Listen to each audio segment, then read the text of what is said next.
अगर आप भी चाहतनी कोहिनूर म्यूजिक के ऑडियो वीडियो सबसे पहले देखे खतीरा सुने खतीरा तो लाल बटन दबा के चैनल के सब्सक्राइब कर लीजा और साथ ही बेल आइकन के दबावल ना भूलिजा। Recording by Kohinoor music studio Bakhri बाजार।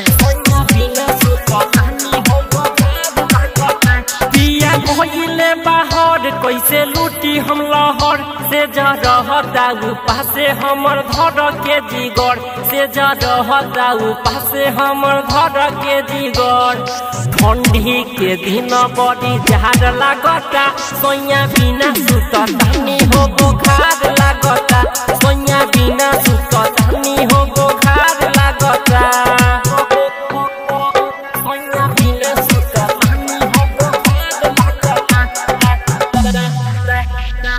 सदा सो फुलाइल देख खेत में पियर आ गेहूं से ज्यादा मोर जवानी हरिहर।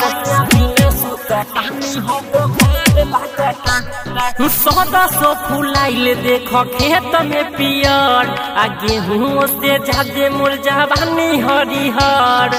चढ़ली जवानी अब सुखार लागता सोया बिना सुतनी हो बुखार लागता भतरा बिना सुतनी हो बुखार लागता।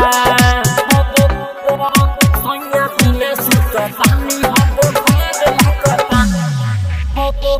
छोड़ी के चंदन गईले कोइले ना विचार दिन रात तोहरा से जवानिया हमार बिना सुतनी हो बुखार लागता।